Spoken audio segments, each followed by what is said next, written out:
to ask you, how do you see how the audio engineers society influenced the evolution of microphones over the world, of in standards and technology and all these things? Well, the main influence the Audio Engineering Society has had in its 60 years or so has been to expose people to standards. And that ability to have a reference point and be able to say, let's have the sensitivity in a form that everybody understands, and the frequency response at different distances, especially the committee work that has been headed up by David Josephson. This has been really useful internationally, that we continue to pay attention to things that might communicate better with the end user, how the microphone might be better or worse for their use. Because as soon as we have a mic in our hand, we find out, well, how does it sound at different distances?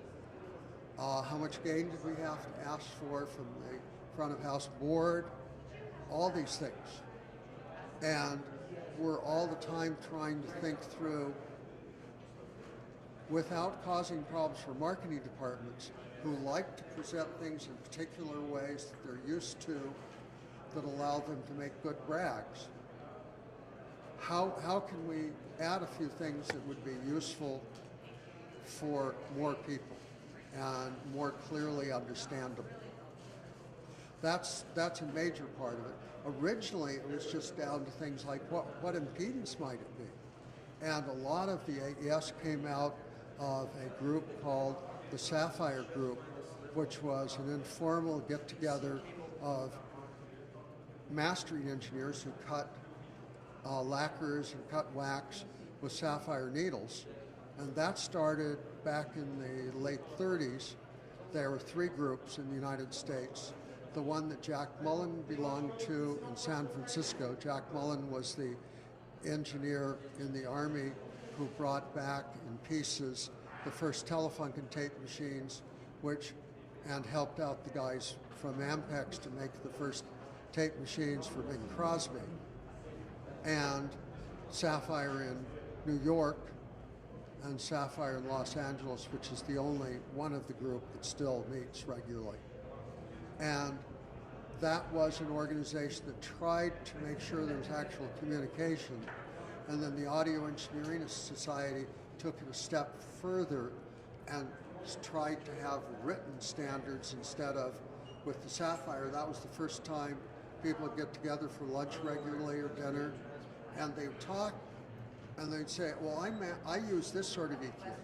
Oh, well, I find it handier for my cutting system to use this sort of EQ. And that was a period where oftentimes your chief engineer owned the cutter, personally owned it, and would take it home at night. Without your chief engineer and what he knew about the mojo, the magic in that cutter, you didn't have anything. So it went from that level of talking to each other on a regular basis and sharing, and that was to a degree antithetical to your owners, but as chief engineers, this group didn't allow anybody but engineering people, no salespeople allowed. It was all tech talk. It was a geek fest. And then that grew into the Audio Engineering Society and became even more geek because we started having standard levels, not because the people at RCA said it or the people at Western Electric said it, but because these guys and ABC, NBC, CBS would have all different standards. And they tried to nudge it so that the standards were more consistent. Some of the people who did this sort of thing, like the BBC, they did their microphones always were driven into a matched impedance. So a 300 ohm A microphone would be a 300 ohm load, a 50 ohm, which was typical in 55, would let you run 1,000 feet of cable. That would be run into a 50 ohm matching load, which was wonderful with carbon microphones with 48 volts DC going through it, and you wanted half the energy used up in this 600 ohms, and half the energy used up over here where you listen to it in that 600 ohms. That's for voice-powered systems what you had to do so telephones would work. But as soon as you got into electronics, you got into the situation where you really didn't want to decrease your voltage coming out of the microphone more than you had to. So you started working with, well, it should be 10 times that, at least 5. You know, if you have a 200 ohm mic, you would like to use at least 1,000 ohm input impedance, and it'll be nicer to be up at 2,000. And when you started dealing with that sort of stuff,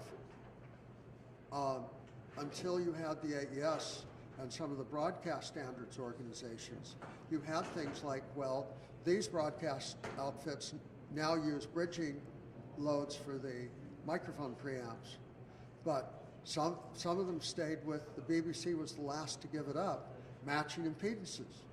And you lose signal to noise, and you, with anything being at a dynamic mic which has a number of resonant points, you know, like 2 or 3 typically to make it have bandwidth. And that interaction, like we were talking at today's lecture here, about when you have a resonant point where the impedance goes up from the source, it goes a dip, it EQs out, you know, that frequency. And it's okay to do that, you just want to know that you're doing that, so that you choose to do that. And the AES has been very good at giving people the tools so they can choose to do things for the effect of it or for the best signal to noise. There are lots of things you do that aren't right in recording, technically, but you get a particular sound. Just like overdriving a guitar amp is not right technically, perhaps, but it's a musical instrument we're talking about here. And the very first guitar amps, where they used the electromotive force because they didn't have big permanent magnets, they used a coil that created the Gauss for the gap for the speaker. And that was the part of the taking the AC and making it so it didn't hum at you. And you get a particular sound out of that. And that's still a really nice sound. You know, people listen to the late 30s, early 40s, some of those little 10-watt amps and go, wow, that's so musical when you overdrive it. And the first of the solid-state amps didn't do that. You know, they would be 200 watts and they sounded ugly. They had crossover distortion problems, you know, all that stuff. And then there are now some people who say, oh, I like that sound. That solid-state crossover distortion, it just puts it in their face. You know, it's like a fist. And others of us listen to it and say, that's a little aggressive. I like more the sort of thing that Les Paul liked. And Les Paul was one of those guys who really did support Sapphire, AES. He was just, I own a 44 that he had owned. And there were, of the 5 at the auction to raise money for the foundation, there were others that looked much better than this, but I looked at this and I said, well, 1, I make yokes, so I don't need a yoke with it. And 2, this is pure Les Paul, because you could see that when it lost the cloth on the inside of the microphone grill, Les fixed it the sort of way he fixed things, which was he just took the grill off, took a woman's stocking, pulled it over the inside, put the grill without any cloth back on, and now he had a windscreen on the mic, and it took him no time or cost, and it worked fine. And that was the Les Paul approach. And we all try to be that way, but we all try to be so that each other knows that there are choices and what the choices are. I'd like to ask you, how do you see the importance of sharing the knowledge and the events like this, especially in a market like ours, the Brazilian market that lived through a lot of things in the last 20 years. We came from a very, very poor market, as they say, to a level of the mature of the things nowadays, much better than we have in the past. And how do you see the importance of sharing this knowledge nowadays to following this evolution? Well, like most people who are involved in audio and have been doing it a long time, my life is very busy because there's always more good work to do than good time to get it done in. But this is the third time I've come down to here, to Brazil. I've been as far down as Montevideo for the AES, and several times to Mexico City, because what I find here is the vibrancy. A lot of people in the United States, oh, we've been doing this for a long time, we know how to do this, and it's just work. It's not exciting anymore. But what I like here is there are a lot of young people like you, and the people I met when I got to do workshops on microphone use Monday over at the Institute of Audio and Video here in Sao Paulo. And these people care about this stuff. And it's not just ho-hum anymore. So in many ways, this is much better than what I see other places. I see Tonmeisters in Germany, and what I talk to mostly are the people who record pop music, because Tonmeisters have learned really well how in Germany you do classical music, which is very nice. I like the stuff, but then I listen to some of the recordings that were done by a German company like Deutsche Grammophon, where they use perhaps more condenser mics on and closer than I am personally pleasured by. The music's wonderful, but it has that hyper reality of what you do for television usually. So that anytime the television shot moves to the harp, you can bring the harp mic up. And I listen to some of the other stuff that's done, like 5/4 Productions does for Telart, that some of the French companies will do, which has fewer microphones in place. Things like are done in England, Green Room Productions, Tony Faulkner, and I go, the work that Deutsche Grammophon is doing is really good, but I like how Tony Faulkner sounds better. And it might be his use of a wider variety of microphones. It might be that he likes to use quad electrostats for monitors. That just, he hears music more like I want to hear. So all around the world, there's all these places in southern Louisiana, in Cajun country.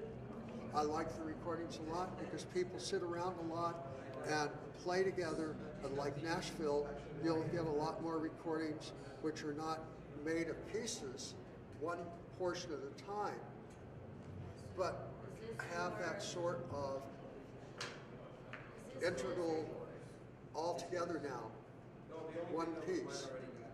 And I really, having been had mentors like Wally Heider, who really liked big bands and sold his studios because he was making so much money with rock and roll, but he knew this had to be a fad that was going to go away.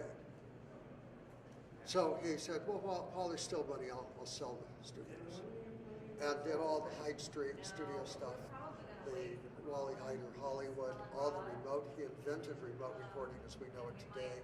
And I met him when I was doing sound for the Ice House, the Troubadour, and the Ash Grove, and he showed up at the Ice House with Frank DiMedio, the chief engineer at United Western, where Wally worked, and they had taken some machines Wally owned, a 3-track half-inch, and 3 604E Altecs, and 3 Mac 60s, and they were recording Jackie DeShannon.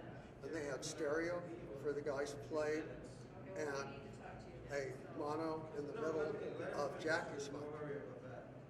And I helped them load the truck back into their rented, the loading point was about this high, bobtail truck. And they went, "Oh, would you like to come help us record next weekend when we go into Hollywood and record Johnny Rivers?" "Yeah, I'll be happy to do that." "What time do you want to show up?" "This time, and how about this much an hour?" "Oh, you'll pay me too?"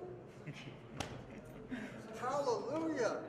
And he introduced me in turn to people like Dave Gold, who I still have dinner with regularly, who started Gold Star Studios and built the first 4-input console and all the consoles up to their last console.